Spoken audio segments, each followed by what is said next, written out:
रोज की तरह आज भी बहू और सास दोनों आपस में बैठकर बातें करते हैं।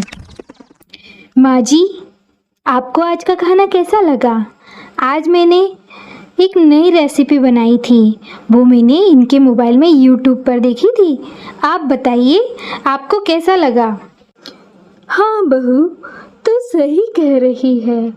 आज की सब्जी कुछ अलग थी, स्वादिष्ट थी, मुझे बहुत अच्छी लगी है।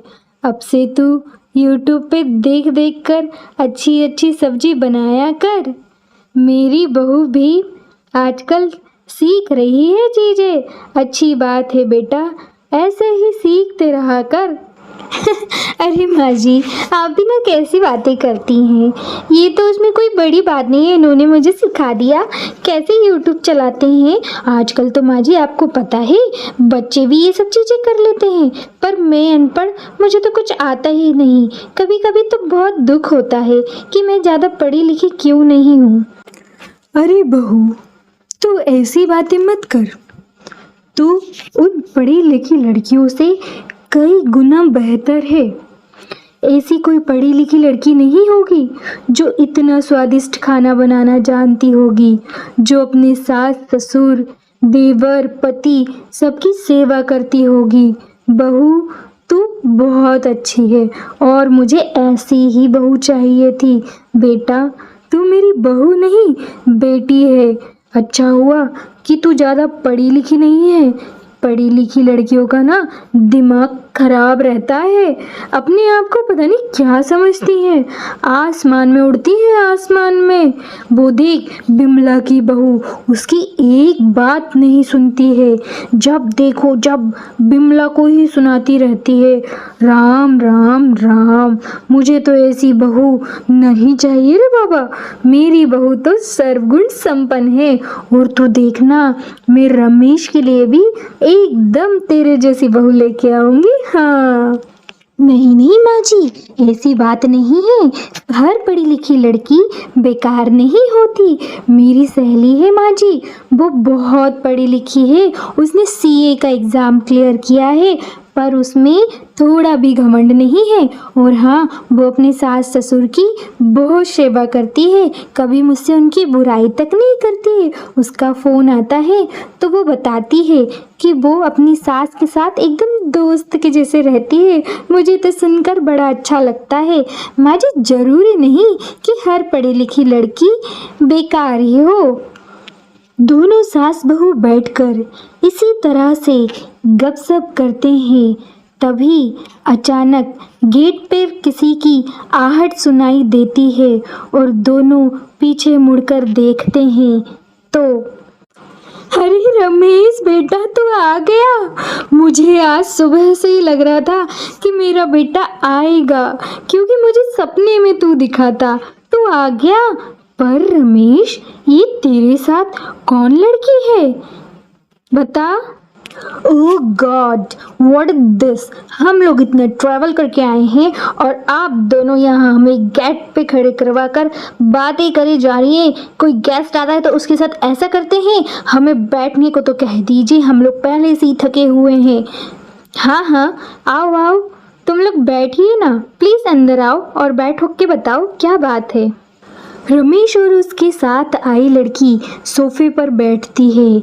सास पूछती है, रमेश अब बता बेटा, कौन है ये? मेरा दिल घबरा रहा है, जल्दी से अब मुझे बता दे तू, वरना मेरी जान निकल जाएगी।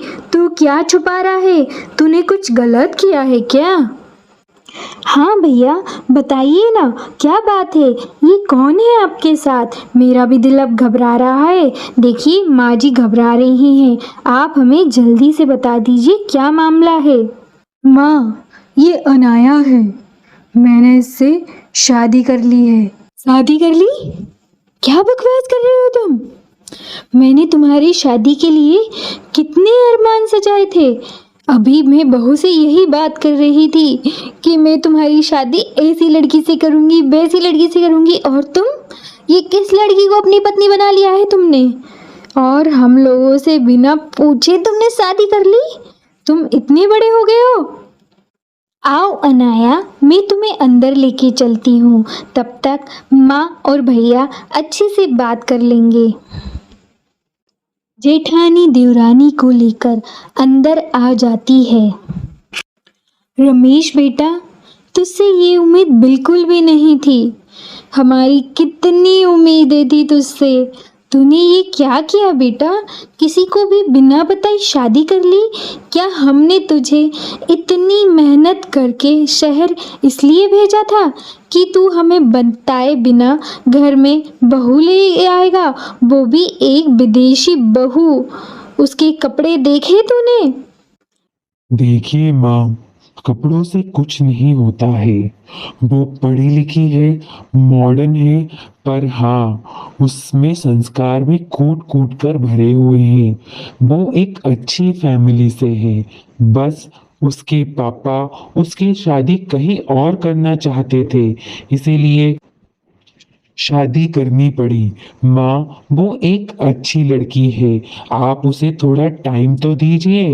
वो मुझसे बहुत प्यार करती है। आप उसे जैसा रखेंगे वो वैसे रहेगी।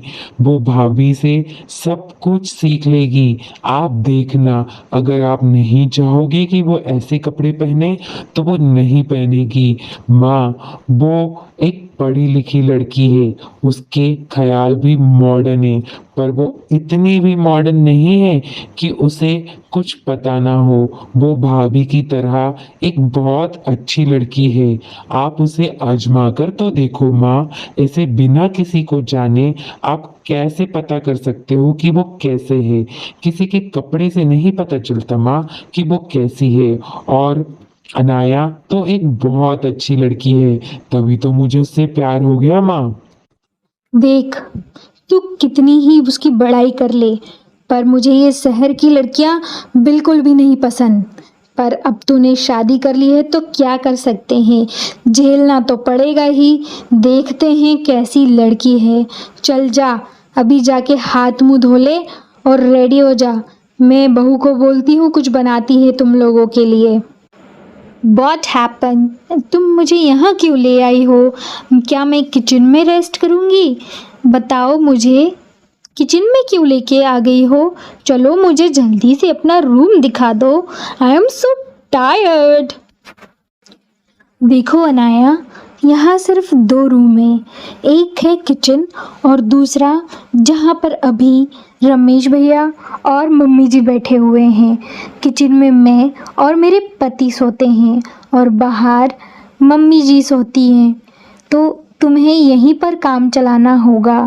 यहाँ पर कोई अलग रूम नहीं है। तुम मजाक कर रही हो ना मेरे साथ? किचन में कोई कैसे सो सकता है? क्या यहाँ पर सच में कोई और रूम नहीं है? रमेश का क्या अपना रूम भी नहीं है? नहीं, मैं तुम्हारे साथ कोई मजाक नहीं कर रही हूँ। जो भी है यही है, सब तुम्हारे सामने है।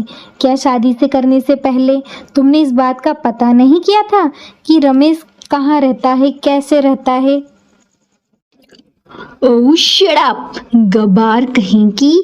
खुद ने तो इतना बड़ा घूंघट डाल के रखा है।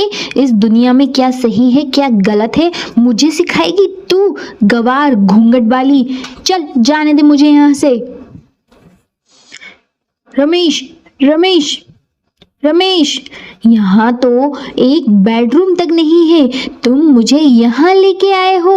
मैं यहाँ 1 मिनट भी नहीं रुकूंगी। मैं जाके देखती हूँ, अगर मुझे कोई होटल मिल जाएगा तो मैं वहीं पर रह लूंगी। यहाँ नहीं आऊंगी मैं, समझ गए तुम? ऐसा बोलकर अनाया अकेले ही घर से निकल जाती है। अनाया जैसे ही गांव में निकलती है, सारे लोग उसे ऐसे घूर घूर के देखते हैं मानो गांव में कोई अजीब सा प्राणी आ गया हो। माँ, मैं अनाया को जाकर देखता हूँ। मुझे बहुत डर लग रहा है माँ। वो इस गांव को नहीं जानती है, पता नहीं कहाँ चली गई होगी। मैं जाकर देखता हूँ, ठीक है ना माँ? माँ जी, मैं भी अनाया को देख के आती हूँ। भैया यहाँ पर इतने सालों से नहीं आए, उन्हें यहाँ के रास्ते नहीं पता है। हो सकता है वो उसे ना ढूंढ पाए। मैं भी जाती हूँ और जाके अनाया को ढूंढती हूँ। हाँ बहू, तू जा, तू भी जाके देख बेटा, मुझे उसकी बहुत चिंता हो रही है। वो दूसरों की लड़की है, अपने घर आई है, तो उसका ध्यान रखना अपना फर्ज बनता है। तू जा बेटा। ओह माय गॉड, इस गांव में तो ना होटल है ना कुछ है। मैं घर से निकल तो आई, पर जाऊं कहाँ मुझे कुछ समझ ही नहीं आ रहा है। चलो यहाँ थोड़ी देर बैठती हूँ और फिर सोचती हूँ आगे मुझे क्या करना चाहिए। मैं तो फंसी गई। अनाया जाकर नदी के पास बैठती है और कुछ सोच रही होती है कि तभी वहाँ अचानक से दो लड़के आ जाते हैं। हाय हाय, क्या माल देखने को मिला है। हाय हाय, आओगी क्या हमारे साथ शहर की माल। ए चलो लुच्चे लफंगो, तुम यहाँ से जाओ। तुम मुझे नहीं जानते हो, मैं कोई गांव की छुई मुई लड़की नहीं हूँ। हाय हाय, कैसी लड़की हो, आके बता दीजिए ना। आइए आइए। तभी वहाँ पीछे से अनाया की जेठानी आ जाती है। कमलीश भैया, ये आप कैसे बातें कर रहे हैं? ये कोई आवारा शहरी लड़की नहीं है, ये हमारे घर की बहू है। और कोई और भी होता तब भी। कैसे हिम्मत है आपकी ऐसे बातें करने की। चलो अनाया, तुम यहाँ से। भाभी जी, हमें माफ़ कर दीजिए, हमें नहीं पता था ये आपके घर की बहू है, नहीं तो हम ऐसा कभी नहीं करते। तो उसे भी क्या पता था कि ये गांव भोला भाले लोगों का नहीं बल्कि आप जैसे लोगों का है। चलो अनाया, तुम मेरे साथ चलो। अनाया भी चुपचाप अपनी देवरानी के साथ घर को निकल जाती है, क्योंकि उसे भी नहीं समझ आ रहा था कि अब वो क्या करे। जैसे ही अनाया और उसकी जेठानी घर पहुंचती हैं, अरे आ गए तुम लोग, मेरा मन कितना घबरा रहा था। माँ जी, मुझे माफ़ कर दीजिए माँ जी, मैंने आपके साथ और दीदी के साथ कितनी बदतमीज़ी की। प्लीज़ मुझे माफ़ कर दीजिए माँ जी, माफ़ कर दीजिए अनाया को, उससे गलती हो गई। हाँ हाँ बहू, कोई बात नहीं। तू चली गई तो मुझे लगा कि पता नहीं क्या हो गया होगा तेरे साथ, मुझे तो बहुत डर लग रहा था। माँ जी, आप कितनी अच्छी हैं, मेरी माँ नहीं है, पर आज मुझे एहसास हो रहा है कि अगर मेरी भी माँ होती तो वो भी मेरी इतनी केयर करती, मेरी टेंशन लेती कि मैं कहाँ जा रही हूँ, कहाँ से आ रही हूँ। माँ जी, अनाया शहर की ज़रूर है, पर वो एक अच्छी लड़की है, आप उसे माफ़ कर दीजिए। अरे ये क्या अनाया, मैं तुम्हें पूरी गांव में ढूंढ ढूंढ के थक गया और तुम लोग यहाँ बैठे हो, सास देवरानी जेठानी आपस में बैठ के बातें कर रहे हो अच्छे से। हे भगवान अनाया, मैं तुम्हें ढूंढ ढूंढ के थक गया था और तुम लोग तो यहाँ भरत मिलाप कर रहे हो। अच्छी बात है, मुझे देख के बहुत अच्छा लगा। हाँ रमेश, आपको पता है मैं गांव में भटक गई थी और कुछ गुंडे मेरे साथ बदतमीजी करने लगे थे, पर जिन भाभी को मैंने गवार बोला, घूंघट वाली गवार बहू बोला, उन्होंने आकर उन गुंडों की ऐसी बोलती बंद की ना रमेश, मैं तो देख के ही रह गई। भाभी गवार नहीं है, भाभी बहुत इंटेलिजेंट है, समझदार है और बहादुर भी है। हाँ अरे बस बस, मेरी तारीफी करना बंद करो और तुम दोनों आओ, आके बैठो, मैं तुम्हारे लिए गर्मा गर्म समोसे बनाकर लाती हूँ। तुम लोग आए तब से बस इसी ताम झाम में लगे हो, बहसबाजी और ये सब, कुछ खाया ही नहीं है तुम लोगों ने। बैठो, मैं मस्त गर्मा गर्म समोसे बनाकर लाती हूँ, ठीक है ना। बड़ी बहू सबके लिए समोसे बनाकर लाती है और जैसे ही दोनों समोसे खाते हैं, अनाया कहती है, अरे वाह भाभी जी, आप तो कितने अच्छे समोसे बनाती है। जेठानी जी, आप तो आपका एक यूट्यूब चैनल खोल लो, बहुत चलेगा। हाँ, इतने टेस्टी समोसे, वाह भाई वाह।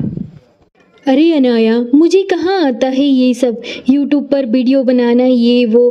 अरे दीदी, आप भी ना, मैं सब सिखा दूंगी आपको, आप टेंशन मत लीजिए, मैं आपका चैनल भी खोल दूंगी और आपके लिए रिकॉर्डिंग भी करूंगी। देखना आपका यूट्यूब चैनल कितना फेमस हो जाएगा। इसी तरह से सब लोग हंसी खुशी से बातें करते हैं और रहने लगते हैं। जेठानी देवरानी में भी अच्छी दोस्ती हो जाती है और सासू माँ भी ये देखकर खुश हो जाती है।